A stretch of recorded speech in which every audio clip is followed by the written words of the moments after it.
Salam Indonesia, salam Nusantara dari Sabang sampai Merauke, dari Miangas sampai Pulau Rote. Mantaplah iman kita, mantaplah kasih kita, mantaplah pengharapan kita. Tentunya dalam Yesus Kristus yang menjadi Tuhan dan Juru Selamat kita dan Juru Selamat dunia. Jangan katakan bahwa Yesus bukan Tuhan, jangan katakan pula bahwa Yesus bukan Juru Selamat. Dia adalah Tuhan, Dia adalah Juru Selamat. Kalau engkau percaya, engkau akan diselamatkan. Kalau tidak percaya, engkau akan dihukum. Dan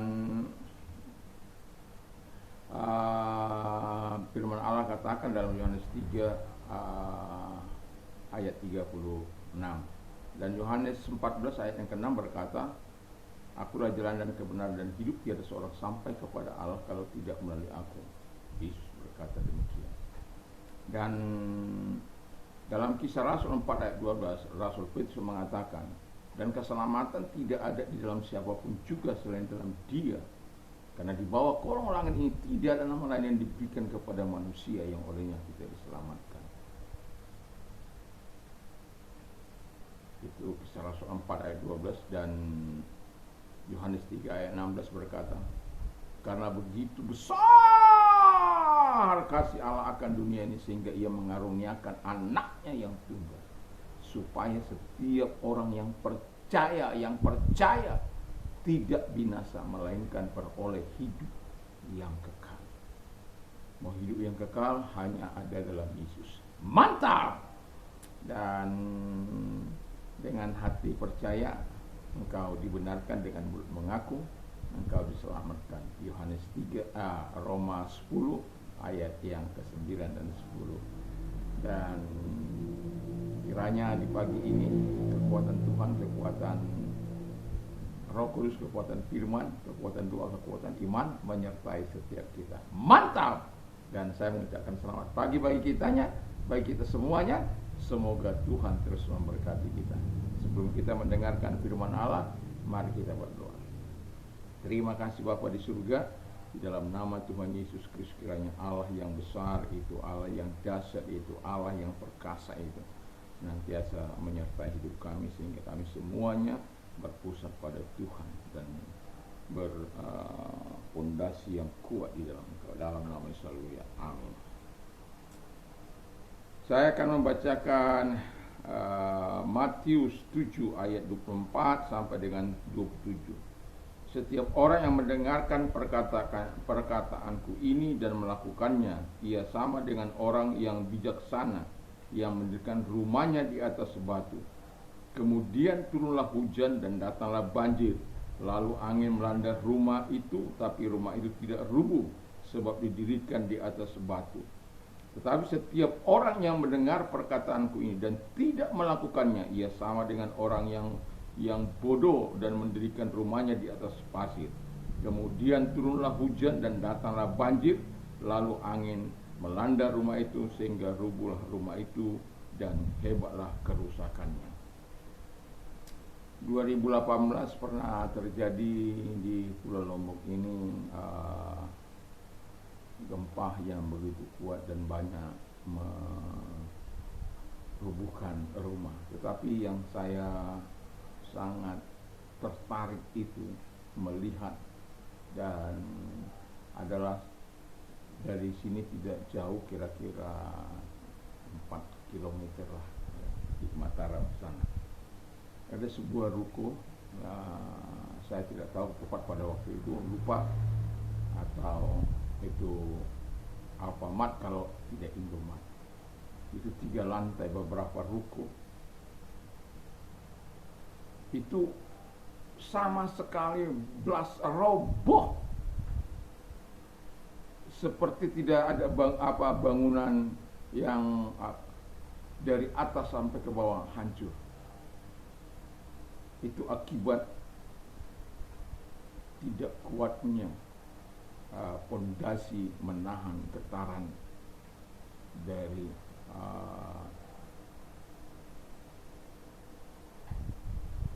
gempa tersebut. Dan kita tahu pada akhirnya kerusakan begitu besar. Untungnya orang-orang pada waktu itu masih sempat keluar ketika terjadi getaran yang begitu luar biasa, dan orang-orang sampai berlarian keluar, dan pada akhirnya setelah keluar semuanya, robohlah gedung itu. Yang mau saya katakan adalah tema kita adalah berpusat pada Tuhan. Kalau kehidupan kita berpusat pada Tuhan, kita harus menanamkan pondasi kita secara kuat di dalam Tuhan. Saya pernah ikut proyek bagaimana seorang insinyur berkata kepada saya, Pak Simon, kalau bangunan mau dibangun semakin tinggi, maka pondasinya harus semakin dalam ke bawah. Saya bertanya, supaya apa Pak Insinyur, ya? Itu kalau kalau dia tidak dalam, maka akan mudah goyah, miring, dan lain sebagainya. Dan kalau pondasi itu sampai dalam, maka dia akan kuat menahan gedung itu dan menahan getaran dan lain sebagainya. Jadi semakin tinggi gedung itu akan semakin kuat, akan semakin dalam pondasi itu dibangun. Jadi ketika kita berpusat pada Tuhan, yang pertama yang mau saya katakan adalah kita harus memiliki pondasi iman yang kuat, seperti mendengarkan firman Allah itu. Dan kalau mendengarkan firman Allah tidak dilakukan, gak ada gunanya. Kita akan rugi, kita akan hancur, kita akan tersesat. Tapi kalau kita mendengarkan firman Allah lalu melakukannya dalam hidup kita, kita akan menjadi tangguh, kita akan menjadi kuat. Dan kenapa? Firman Allah itu adalah batu karang kita, batu karang yang teguh, yaitu Yesus Kristus sendiri yang akan menyertai kita. Ketika kita tertanam di dalam Kristus, saya yakin dan percaya, goncangan demi goncangan iman tidak akan sampai meruntuhkan kita. Persoalan-persoalan kehidupan tidak akan menggoncang kehidupan kita. Jadi orang berpusat pada Tuhan itu memiliki pondasi iman yang kuat karena ditanam ke dalam, sehingga dia akan menjadi kuat. Dan yang kedua, memiliki keyakinan kuat terhadap firman Tuhan. Jadi dia harus memiliki iman yang kuat terhadap firman Tuhan. Kita masuk ke dalam firman Tuhan, dan firman Tuhan masuk ke dalam kita, merasuk di dalam hidup kita, sehingga kita mengalami Tuhan dalam kehidupan kita. Saya berikan contoh, kalau kita seorang perenang, ya, istri saya sampai sekarang dia tidak tahu berenang. Dia belajar teori berenang, tapi dia tidak tahu berenang, bagaimana berenang yang baik. Kenapa? Dia hanya tahu teori. Orang yang perenang handal itu, dia mengalaminya. Bukan hanya sekedar teori, dia mengalami.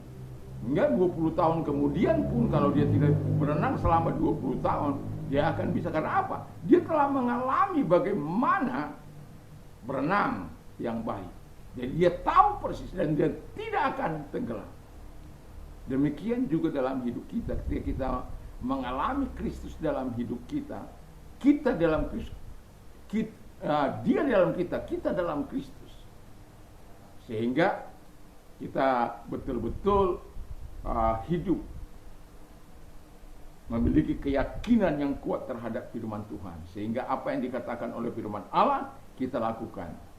Karena firman-Mu adalah pelita bagi kakiku, terang bagi jalanku, Mazmur 119 ayat yang ke 105. Jadi ini penting bagi kita ketika kita berpusat pada Kristus.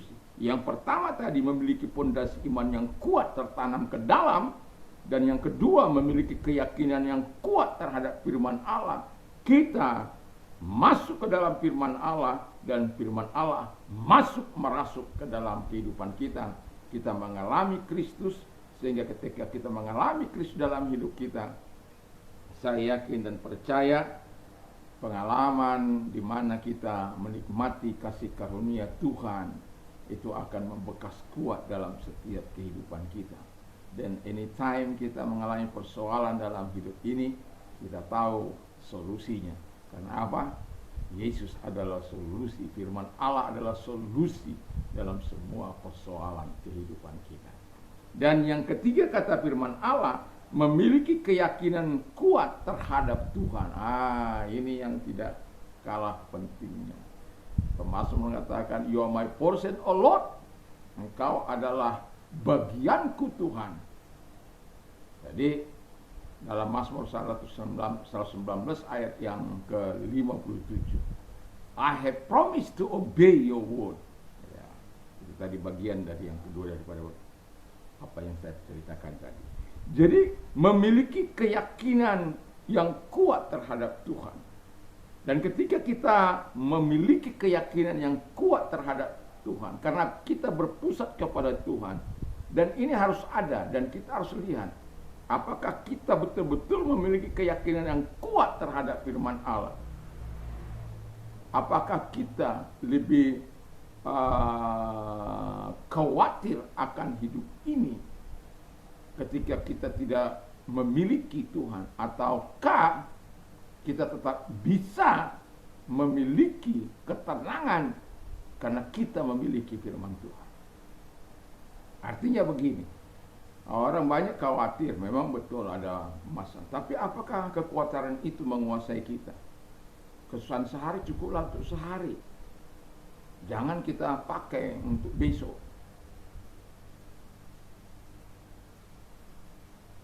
Jadi firman Allah katakan kita harus memiliki keyakinan yang kuat terhadap Tuhan. Karena apa?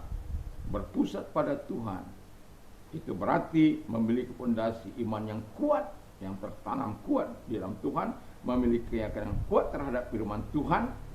Kita masuk dalam firman dan firman masuk ke dalam kita. Yang ketiga, memiliki keyakinan kuat terhadap Tuhan, tidak khawatir akan hidup ini. Itu sebabnya Alkitab katakan menyerahkannya, karena kita tahu firman Allah. Yang kedua, mencari perkenanan Allah. Jadi kalau orang mempunyai keyakinan yang kuat terhadap Tuhan, yang terus berpusat kepada Tuhan itu, lalu dia tidak mencari perkenanan Tuhan, dia tidak mau taat terhadap Tuhan, itu sulit bagi kita mengatakan bahwa dia itu adalah orang yang memiliki keyakinan yang kuat terhadap Tuhan. Karena ketika kita memiliki keyakinan yang kuat, kunci utama kita adalah ketaatan kepada Tuhan. Apa sih yang membuat kelebihan? Makanya Tuhan mengatakan kita harus segambar dan serupa dengan Yesus. Apakah kita mungkin segambar dan serupa dengan Yesus? Dalam hal apa? Dalam hal ketaatan kita harus segambar dan serupa dengan Dia. Memang kita tidak mungkin seutuhnya seperti Kristus. Kuasanya, karena Dia Tuhan. Dan Dia juga sekaligus dalam kemanusiaannya Dia mati, tapi Dia tidak berdosa. Kita masih berdosa.